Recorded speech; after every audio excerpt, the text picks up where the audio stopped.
stay, the better. Yes. All right. Did that give you a warning? Yeah, we're good. Okay. All right.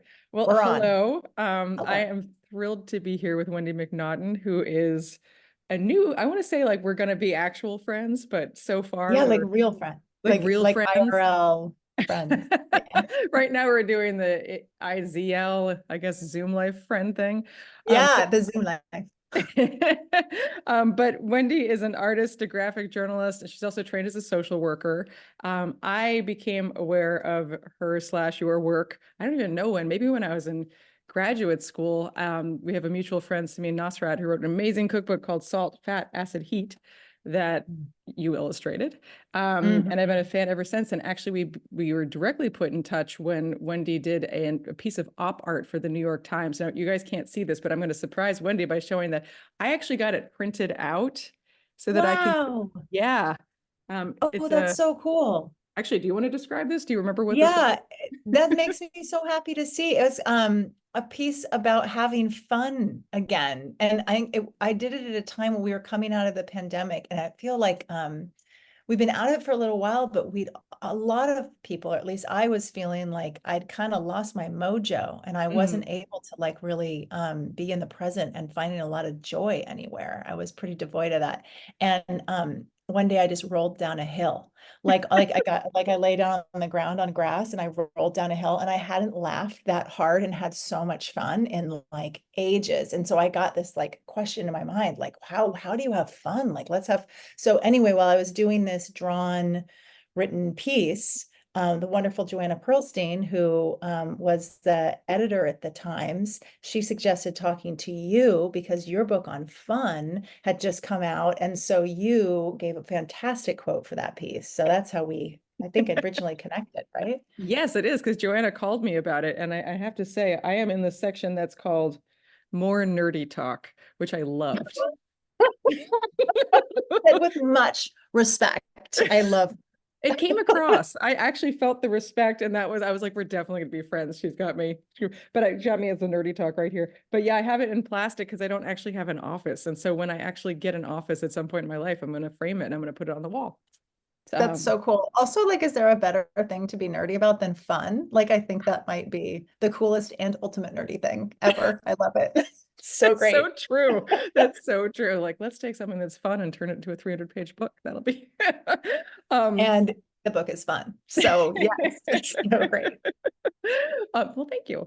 And thank you so much. So Wendy came across my radar. I mean, you're always on my radar, but I realized that you're doing a drawing challenge for the month of January, or as you called a 30-day drawing habit. And since I'm doing a fun intervention for January and I'm Yeah. encouraging readers and members of the How to Feel Alive community to try something new for the month Mhm. of January, I thought, what a cool opportunity to collaborate and give people an idea of something they can participate in. So I'm so excited to get to ask you about what it is. And that's actually what I wanted to start with. Oh, Tell me about the 30-day what the drawing heck is this? habit. I know Yes. I love the intersection too, because I think there's a lot of crossover with people who are joining the 30-day drawing habit with the grown-ups table, which is the group in which this is functioning on Okay. Substack. And yeah, a lot of people are looking to like bring something new and fresh and joyful into their lives, and also bring in some creativity. But so the grown-ups table is kind of this like subset of this larger project called Draw Together that I've been doing for a long time, which is like the educational practice of the drawing that I do. I'm not interested in drawing in a way to like do a good drawing of I don't know, a building or a dog or whatever. Like I'm interested in drawing as a practice, drawing as a process, focusing on how drawing can help us become more present and pay attention to the world, and connect with other people and the world around us and ourselves. Hmm. So drawing is like a practice of connection. The outcome of the drawing, that's just like a bonus. The grown-ups table is a group of people who want to draw and use drawing in this way in the world. And I think, a lot of us have a hard time taking a leap to try something new when we've been told that there's a right and wrong way to do it. A lot of us have had the kind of the drawing judged out of us when we were younger, right? People telling us that um, yeah, the perfectionism that kicks in and all of that, it's really hard to undo. Yeah. But when we're in the right kind of container, we can let go of that. And a lot of that comes from some maybe structure to work within, some basic guidelines. And so the 30 days, the 30-day drawing habit is my offering to people to take 10 minutes a day. That's all it is for Hmm. 30 days. And draw with me. And I give them very basic lessons, a little bit of information on artists and technique and stuff, but like nothing overwhelming, just so that, it's kind of like being able to go to the refrigerator and knowing what you have in the fridge so you can figure out what you're going to make for dinner. I'm just Huh. kind of giving people tools so that they know, like, use a pencil, here's how to make a line, so you can figure out whatever you want to do with it. And then I give people assignments. And I think the most important and exciting part of it is the community. That's the big thing. We can't really do anything alone. I Uh-huh. believe anything, especially not introduce a new way of experiencing the world and our feelings. We do all these things in community. So there's a chat area where everybody shares their drawings every day, Okay. and everybody comments and supports each other. And yesterday was our day one, and I think we're up around 2,200 What? replies in the comments right now. Oh my God, it's really It's nice. crashing Substack. A little bit. Oh my That's why I just got off tech support with them right now. That's amazing. So a wonderful reason. Huh. Okay. I mean, it's just showing, I think, that a lot of people, and you're probably seeing this with your funtervention also, is that we're looking, for opportunities to try new things and connect with other people. Wow, that's amazing. And as someone, I mean, I don't even think I had someone tell me that I was bad at drawing and shouldn't do it. I told myself that I didn't need an external person, so it's very Mhm. foreign to even consider participating personally in something like the drawing habit. But as you're describing it, it actually sounds like it really could be a fun experience. I mean, for me, Yeah, I was going to recommend it to everyone else, but now I'm like, oh, I mean, I think that when we get messages, whether it be about drawing or whatever else it is, we get messages when we're really young that there's a right and a wrong way to do something, and people are giving us that information usually with the best of intentions. But what really happens is that it tends to, we internalize it, and then it manifests in other areas of our lives in increasing ways as we grow older. yeah. And so I think since drawing is pretty much, we draw before we have language, and it's our first form of communication. It's our first form of expression. I mean, other than crying, we have facial expressions, but I mean, in terms of like making and communicating, like um, uh, actually, wait, hold on. We don't draw before we have language, but it's basically something that we're doing like in a creative way first. Right. Like So, the first kind of right, way of getting those things inside of us out through it's a way of language. expressing ourselves, right? Yeah. That kind of Yeah. communication. So that kind of language, that expressive language. Yeah. And besides like crying and that kind of expression, but like it's something that most of us let go of because somebody told us that there is a right and wrong way to do something, and so we put this judgment and expectation of what the purpose of drawing is. We think that it's like to make a good drawing. Mm. But I think that there's it's never too late to tap back into kind of the original experience of drawing, the process of drawing, and that it's something that it's a kinesthetic experience. We can use uh we use our bodies to kind of loosen up our minds, to focus on things so that we can let the chatter go, so we can become present. And then feelings and thoughts start to kind of bubble up that maybe we push aside, and we're able to process them in a way that we can't normally because we're using our hands. They can kind of come, out of our bodies through our hands onto the page, and we can be, Huh. take a step back and actually look at them. It's an incredible tool. That's But because of fascinating. these expectations, like people don't do it. So again, like having this kind of 30 days gives us the opportunity to do something in community and learn the psychological, emotional benefits without the Wow. pressure. That's fascinating to think about it as a mindfulness practice And what's more is a way to actually see some of that chatter that happens in our minds. I've never thought Yeah, about I'll it that give way. you an example. I know you don't have to include in this. I'm just like sharing this with you. Like, Oh, I love it. I'm first learning. doodle that we did, this is the second one today.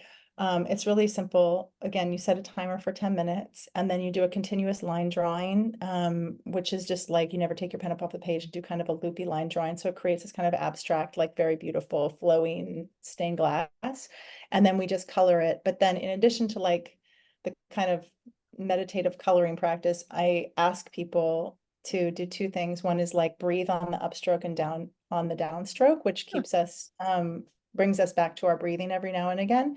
And then as thoughts come up, we can make little notes, about whatever is happening. And so that, and at the end, we can kind of look back, we've shifted our, like our heart rate and all of that, and we're in a much more present space. And we can actually look at the things that came up. And that's just like such a good practice of reflection. I highly recommend it. No, I love that. It works. It seems like it would be interesting on so many different levels in the moment of doing it, and then to have this artifact afterwards to look at and then be able to learn from and to further draw yourself back into the present state that you were in when you created it. That's fascinating. Yeah, and it's like super fun. Like people have like it's like a joyful experience. And also we learn about Miro and how Miro and the surrealists worked at the same time. So Oh my like it's goodness. very so yeah, I invite you, Catherine, to come do a mindful Miro inspired doodle with me. I think I may just take you up on that invitation. Um, Yay. and what made you personally want to put this out in the world? I understand how this could be beneficial and fun to the people doing it, in what you just said, but what made you personally want to do this for 30 days? So that's a lot of work. 10 minutes a day, we can do anything for 10 minutes a day. Think about like, Oh, I mean, putting you oh yeah, personally. that takes more than 10 minutes. Oh yeah, this is like a 24-hour-a-day job now. It's so much work. Oh my God, can you believe how much work this is, Catherine? It's a lot of work. It's so Yes. much work. I know you're doing it too. Um, because I needed it. This is the second time we've done it. The first time was in the summer, and I found that I had gotten out of my daily drawing practice, and Hmm. I am not as happy a person when I am not drawing every day. Drawing for me is like a meditation and a joy. Hmm. It's a time for myself. It centers me and it prioritizes the rest of my day. Hmm. So if I prioritize it, everything else falls into line. I've noticed that. So I had stopped doing that. I gave myself the practice of just 10 minutes in the morning with coffee. And Hmm. after a week, I was like, oh my gosh, I'm like a different person than I was a week ago. I'll open this up and see if other people want to do it too. And I just, without any planning, just offered it. And the response was huge. I find that when we feel very deeply that something resonates with us, it's probably going to resonate with a lot of other people too. Huh. Um, uh, Creative things like this, So, and it did. Uh, and this time it's the beginning of a year, and we are entering a challenging year. I think this year is going to be a doozy. I Uh, agree with you. right? So I figure like why not offer this opportunity for myself and for everybody to build up the habit of this mm, build up a habit of like this creative reset every day and practice so that we can enter some challenging times on steady ground and Hmm. from a generative creative place of connection.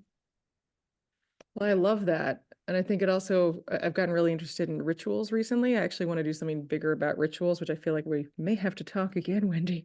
Um, Yeah. but I love the idea of it being useful in the moment and then also helping us develop a ritual or a habit that we can then call upon when things feel out of control, which I mean, they always feel out of control, but I agree with you that this year feels particularly ripe with potential for feeling out of control. Yeah, it's a little daunting. And I think the 10 minutes is key for two reasons, because we're going to let our habits go. But if we can just say like, oh, it's not you don't have to eat the whole meal, just take a bite, right? 10 Mhm. minutes is just a bite. Anybody can do it. And also the 10 minutes, I actually like insist that people can do whatever they want. But I would highly suggest that people use a timer and stop at 10 minutes because it's usually around the time that you want to keep going. You've gotten into this like flow state with the drawing, right? You've let go of the expectations and gotten into the process. And when we're trying to build a habit ending, as any writer, right, or artist knows, if we end on a high note when we want to keep going, we return the next day excited to Mhm. keep writing or keep drawing. So I think that little bites and ending on a high note is a really, really effective tools to use for building creative habits. That's fantastic. And what has been your own personal reaction to what's happened so far in just the past couple days as the I creator? have not slept very much. There's a lot of people Yeah. who have questions and I don't between you and me, this does not go in there, that like the Substack platform is growing in real time. And I mean, it's really cool, like what you're doing, what I'm doing is informing how they grow Yeah. because we're butting up against the capabilities of it, Yeah. you know? Yeah. So, and when we make a request to them about like support that we need or a service that we need, like it's kind Mhm. of cool because that's how they're figuring out how to build it. It's also challenging Yeah. when you have hundreds of people going like, I can't figure out how to da da da, you know? It's been a lot of that. Yeah. The It'd be fun to response, have when things are calmer, like a Substack conversation with you, because it's been interesting to play around with. oh yeah, let's do a support group. Okay. Oh yes, I would love that. Um, Substack support group. um, I would say the response has been tremendous, far more than I ever expected. We have 160 countries, I think, represented now, people who are doing it. wow. Um, and already people are saying, you know, how much they're getting out of doing the drawing in the morning, and already I'm seeing people make friends in the chat, and people are wanting to split off into small support groups and meet each other in real life. I mean, already it's just been a few days. So, That's amazing. It's so far, January so 2nd. I know. Oh yeah. Yeah. 2 days. So we did a little early one. Yeah. So basically here we go. Wow. Okay. Well, I don't want to keep you too long since you haven't slept and need to sleep. But is there anything else you want to share about this 30-day habit or anything at all? Or I want to know from you, like, I'm curious about your perspective. Mm. One thing I'm very excited about how we can use technology like the Substack platform to get people off of technology, right? uh-huh. Because like the drawing, I like don't do it on an iPad, do it on a piece of paper with a pen, you know? And um the engagement though, like with the community, which is such a huge part of this, doing it together, this is more like a question for you. Like it's such a powerful tool for connection, Mm. but it's still on the screen and it's still this remote thing. So like, do you see that as being an extra challenge or like an opportunity, or how are you thinking about community building Oh, in terms of like, joy and fun and presence?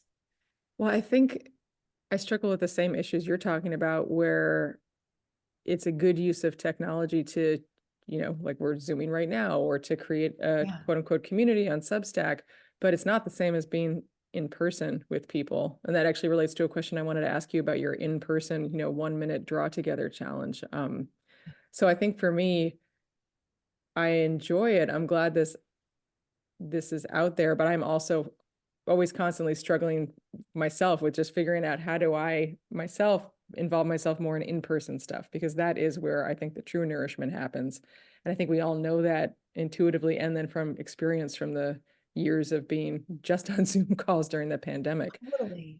Yeah. So I think I'm very grateful for the ability to create things like this, but I am constantly butting up against my personal frustration of how difficult it is to find and create communities and third spaces and just gatherings in person. Yeah, 100%. I hope that this is like a gateway drug to Mhm. in-person connection, right? Yeah, yes, exactly. Yeah, that's my hope with the Funtervention, is that I can give people ideas and then they can take them and then go out into the world and actually do the stuff. And for me Yeah. too, because otherwise, I mean, I'm not good at quitting while I'm ahead. I will just keep going and keep Keep going. going, and then I burn out, and then I realize, as this today, it's like 3:30. I was in my pajamas right up until I called you, and not in a No, cozy me too. way, in a way where it was like Catherine just didn't get off the couch, like And we just rolled out of bed and started working, right? And didn't yes, stop. There, yes, yeah, that's the thing. I mean, it's like the flip side to being excited about something is also like keeping it joyful, yes. right? Like how do we keep something, especially that is like a creative endeavor, Mhm. joyful? Exactly. Yeah. I think like little bites and doing it and staying in conversation around people with people around this is like really valuable. So I'm so happy to be in conversation with you about it. And I hope that we can like meet in person, Yes. right? And Yes, let's make actually that do be a this. New Year's intention. I would absolutely love that. This is like a taste of the fun that we will have when we actually meet in person. But thank you so much for making the time on such a crazy Oh my day God. to talk with me. I'm really excited to share this with the How to Feel Alive community, and I might just try it myself, Wendy. I hope so. And also, I'm going to circle back with you. Thank you so much for bringing this to your community, and I would love to bring what you're bringing to mine, and also share others of your work too. I just think there's such an overlap. So next week we're going to be doing every day a delight and doing just daily drawings of little things around us that we overlook, and drawing them in different ways. So it's kind of like a combo of you and Ross Gay, Yes, yes, and yes. also like all about attention, observation, and um the textures. So like would I will think about in the next day or two sending you some questions. Sound good? Perfect. Yeah, We'll that flip it sounds around. great. Okay. Yes. Well, thank you so much. Thank Good luck. you. Tonight, get some sleep. You too. You sleep as Yes. well. We're gonna Okay. get out of our pajamas. I'm in Okay. pajamas. I'm in spandex pants now. I don't know. It's a whole new afternoon here. Right on. Thank you so much, Catherine. Oh my Okay, gosh, let me know if you you need too. anything else. You're awesome. I'll You talk are to you. too. All right, take care. Okay, thanks. Bye. Bye bye.